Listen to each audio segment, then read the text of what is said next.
Cats podcast. Ready? Let's go. Welcome to the Community Cats podcast. I am your host, Stacy LeBaron. I've been involved helping homeless cats for over 20 years with the Merrimack River Feline Rescue Society.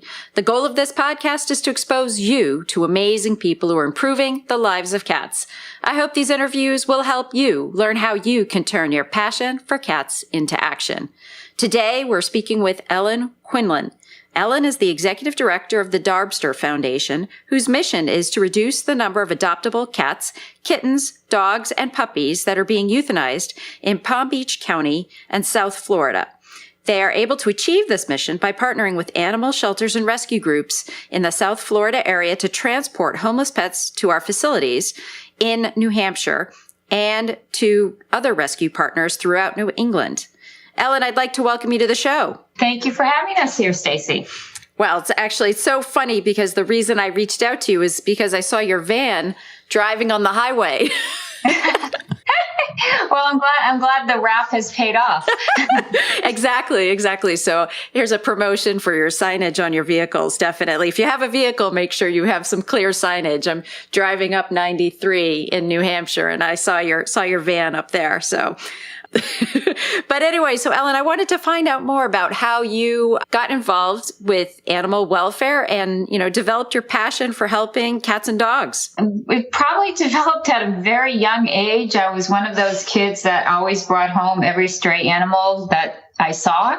And then it just kind of continued on with life. So I actually lived in New Hampshire for about 18 years. I went to school at St. Anselm. And while living in New Hampshire, I did some fostering of cats for the Friends of the Manchester Animal Shelter. And then in 2003, I ended up relocating to South Florida. And I was still in the pension business, so I had employees still up in the New Hampshire area. So while down here in Florida, I continued fostering and taking care of homeless cats and kittens, where the situation was much worse down here. It was just tremendous. And in Palm Beach County alone, we have close to 500,000 stray cats and kittens at any given time. So it would always happen that employees that would be in New Hampshire, when they would come down to the home office here in Florida, they would want to adopt a kitten, or that they would know somebody that wanted to adopt a kitten.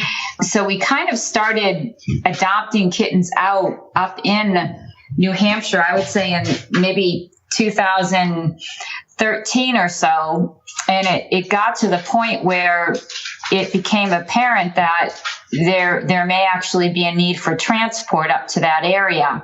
So I made phone calls to most of the shelters in New Hampshire to see if any wanted to partner, where, we would pay for the transport and then they would take them in.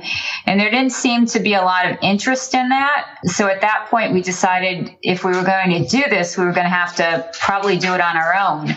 So we ended up buying a facility in Manchester, New Hampshire, and getting licensed with the DOA in the state.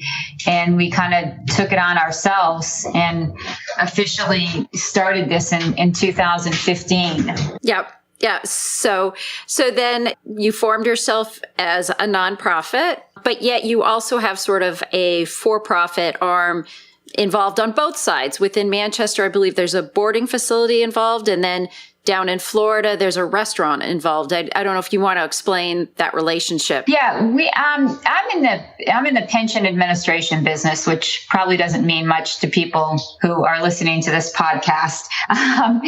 But I also happen to be a vegan, as is my husband. So in 2009, we opened a vegan restaurant called Darbster down in West Palm Beach, Florida.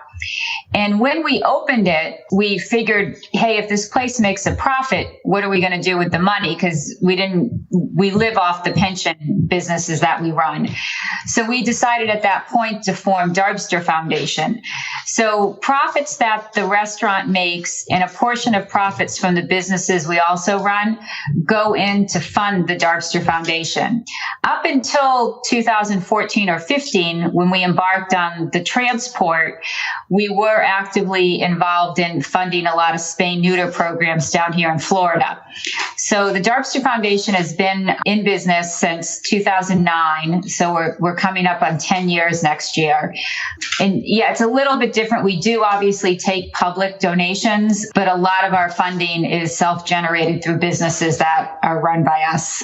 Well, wearing the executive director's hat, from my perspective, you must actually feel a great sense of relief knowing that, yes, you still have to fundraise. You still have to do fundraising activities, I'm sure, but yet you do have this other stream of income coming in. Yeah, it's nice I personally would rather run a business that makes some money and spend my time doing that than going out knocking on doors fundraising.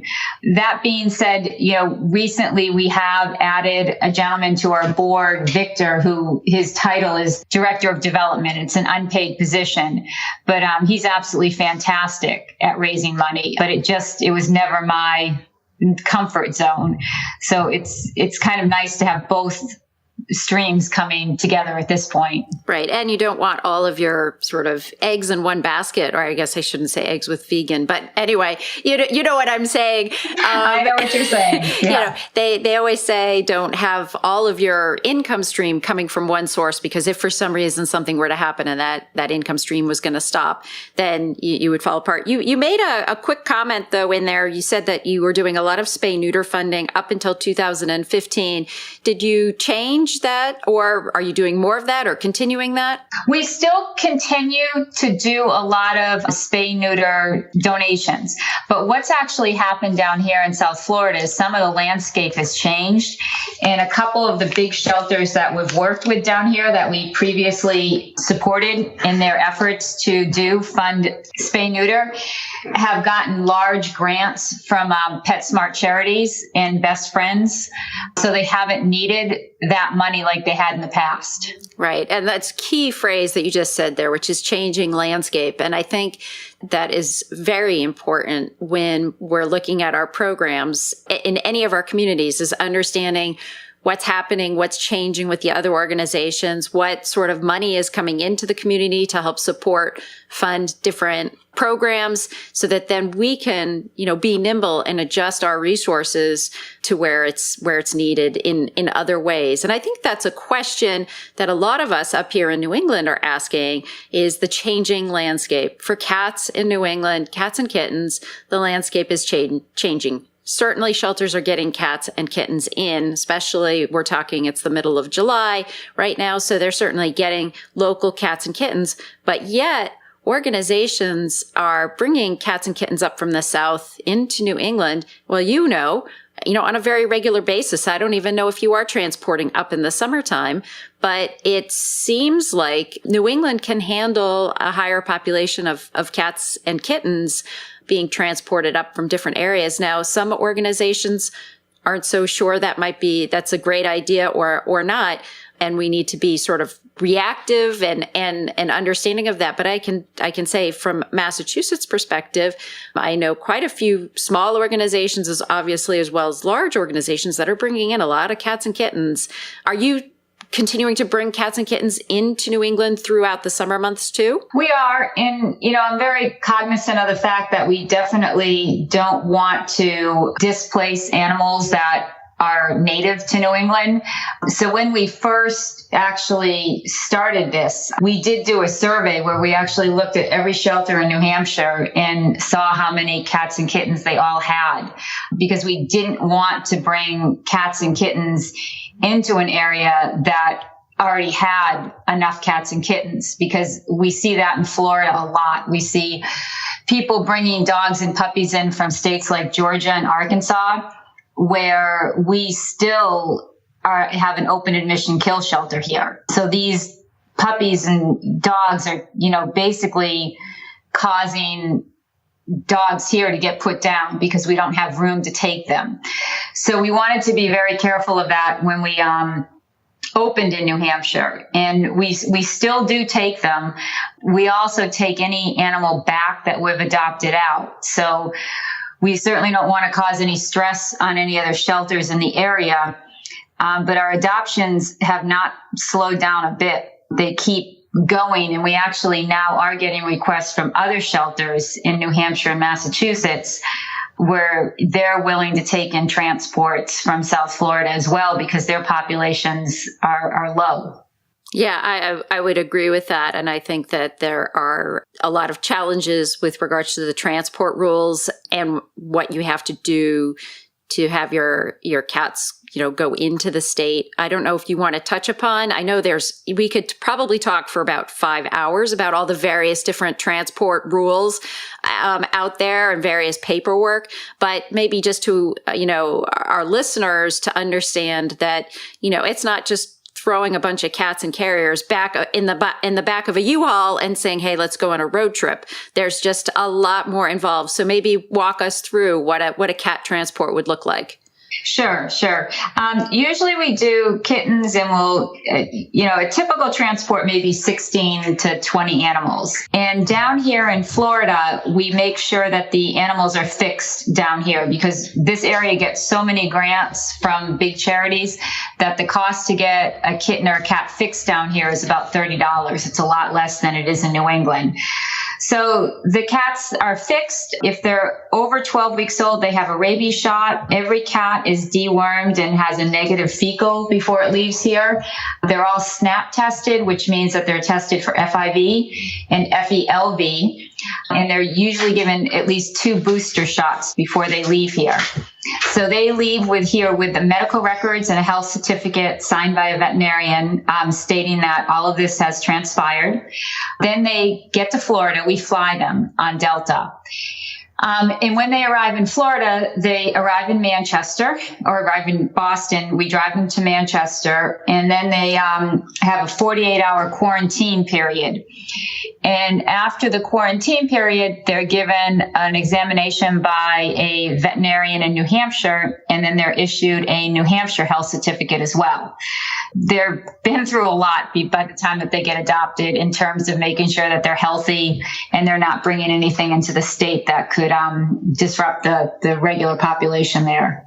It's interesting you fly them up because I do know that there's been a lot of conversation about creating sort of like a way station, different way stations, as animals make their way up the coast or from other parts of the country, because I guess you can only be on the road for so many hours in transport, and then you have to unpack them and, put them in cages and feed and water them and walk the dogs and that kind of thing. So it seems like the flying would cut those hours down quite a bit. Yeah. Especially in the winter months, we're fortunate that we have a direct flight to Boston.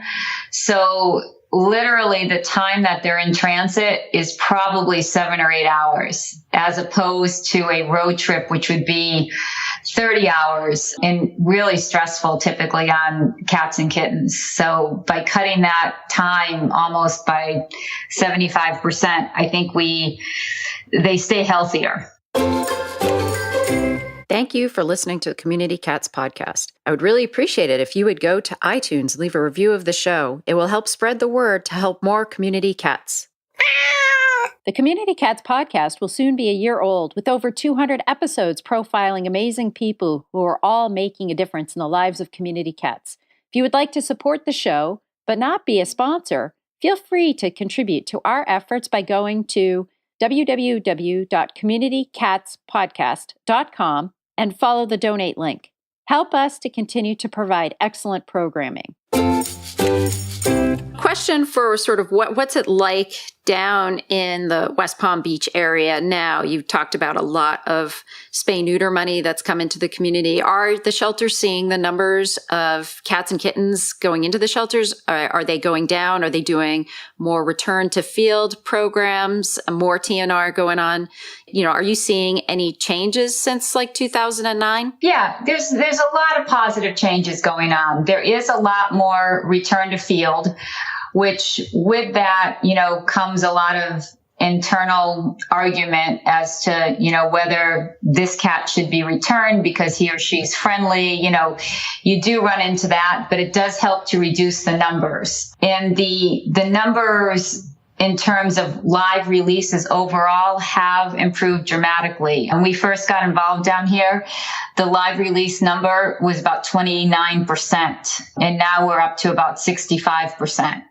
So there's still a ways to go, but we are making a lot of progress. So looking at the numbers, you say you fly up anywhere. Is it 16 to 20 animals sort of in one trip? So you do cats and dogs, or would you do just cats alone? Just cats alone. Cats alone. So on an annual basis, what's the Darbster Foundation? How many cats or kittens are you actually transporting up and adopting out? Yeah. Well, in 2000, I can give you the numbers. 2015, we did 231 because we started about partway through that year. 16, we did 673. 2017, we started partnering with a few other shelters, and our number went up to 1163. And this year to date, we're at about 700. And again, we're still working and forming relationships with other shelters. So the numbers continue to increase. Oh, that's fantastic. And when you have a relationship with another shelter, how does that work? It depends. One other shelter that we work with in New Hampshire, they help us a little bit with the transport cost. A couple of the shelters in Massachusetts will actually pay the flight cost. And then there's another shelter we work with where we fund the cost to send them there. So it kind of is on a case-by-case situation depending on how well funded they are and what they want to do. And so you do the isolation, and then the shelter will come and pick up the cats and kittens after you've done the isolation in Manchester? No, they actually are doing their own quarantine. Oh, okay. Interesting. Yeah. Okay, very interesting. We could do that. We haven't been asked to. Mm-hmm. So we haven't offered it up, but it's something that, we could certainly do. Yeah, it's an interesting topic. For some shelters, that quarantine component is something that can be challenging for some organizations. So that's why they're not necessarily registered to transfer in from out of state. So it is somewhat of a question. I would say it's maybe less of a question than it was a couple of years ago. It seems like more organizations have been approved as, I guess I would call them a receiving organization. That list is a lot longer. It used to be a pretty short list. Way back in the days with Hurricane Katrina, that list was probably five or less organizations, that at least in Massachusetts that could take in for Katrina. And that's where a lot of our transport conversations started back with Katrina and the dogs. And then, and we've now morphed through this. And the one thing I'd say that from the cat world is that we want to learn from the transport issues that we've had with dogs and understand that transport is going to have to happen for cats, but we want to make sure that mistakes aren't being made and that we are trying to work as collaboratively as possible. Do you feel that happening for cats? Do you feel any differences between cat and dog transport, or is it sort of just the same? Oh, I think there's a big difference. We're actually opening a dog facility in Chichester, New Hampshire this summer. But the cat quarantine, really for us is kind of, it's not difficult because we've got a 2-story facility. So basically the bottom floor of the facility is for quarantine. So it's set up pretty nicely for the cats.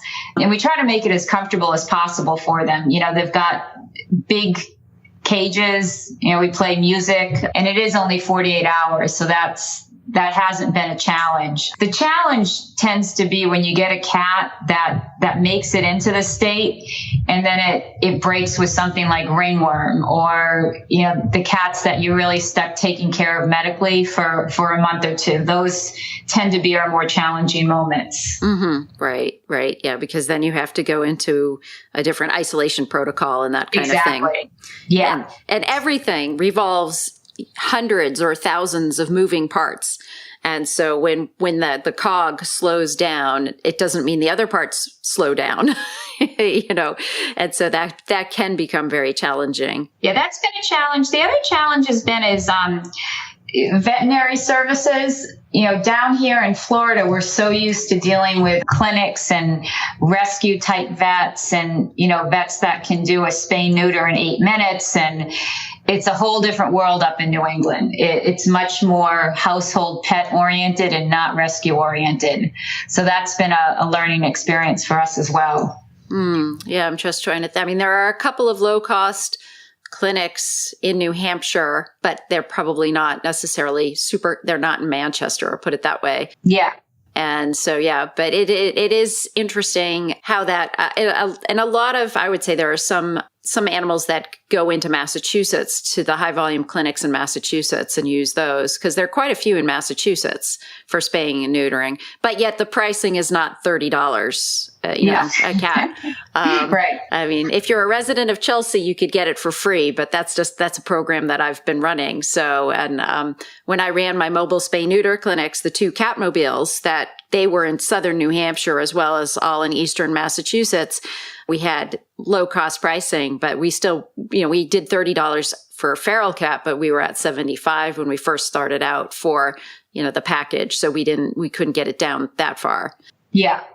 Well, these down here are all co-funded by, big charities that basically underwrite the whole thing. So it's a different situation. Yeah. Well, PetSmart Charities has put a lot of money into Massachusetts in the early days. And that was great. For about 3 years, we had free spay neuter in the city of Lowell, funded by PetSmart Charities. And they used to have the Beat the Heat and program, which was like the month of February. There's been a lot of money that's come into Massachusetts in the past. And that's one of the reasons why the numbers changed so much in the shelters, was once that PetSmart Charities money started coming in 2008 and 2009, that's when things changed. When we started spaying and neutering the owned cats in the community, that's when things changed. We were doing trap, neuter, return. We had the free Sunday spay neuter clinics, monthly clinics, starting in 2000, and it was not impacting our shelter numbers in any way. So it wasn't until we got into that owned cat community and getting the really low cost or free spay neuter in there that you'd see incredible drops in the numbers happening. Yeah, it's nice to see.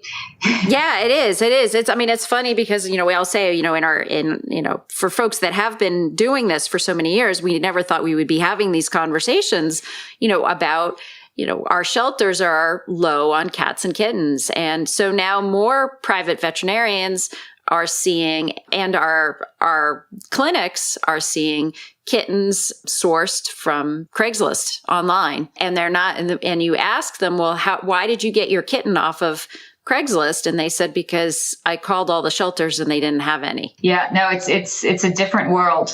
Down here though, we still say, if you want a cat, you just open your door and you say, hey, kitty, kitty. Unfortunately, but one day we will get to where you guys are in Massachusetts and New Hampshire. Well, and I think so. I do believe so. Many people think, well, we have the harsh winters and that kind of thing, but I definitely believe with enough affordable spay neuter in the community that it'll be successful. And the other thing that I've always wondered about with regards to the transport is the partnership is making it more than just about the transport, and sharing resources and support and that kind of thing. And I think it's good because it's a collaborative effort. So you get to know what's going on at the other shelters too. You wouldn't otherwise have that communication with them. And I think it's so good for us to participate collaboratively. Yeah, we do that as well. Like, we used to, this is just a small example, but we used to run fecals when they would, enter New Hampshire, and would make sure the fecal was cleared, and the vet would issue the health certificate then. But we subsequently learned that a couple of the other shelters, instead of running fecals, they were actually just treating using Panicure and Ponzarel for 3 days.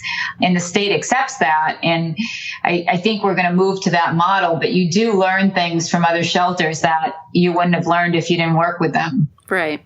So, Ellen, if folks are interested in finding out more about Darbster Foundation and the work that you're doing, how would they do that? We have a website. It's darbsterkitty.com.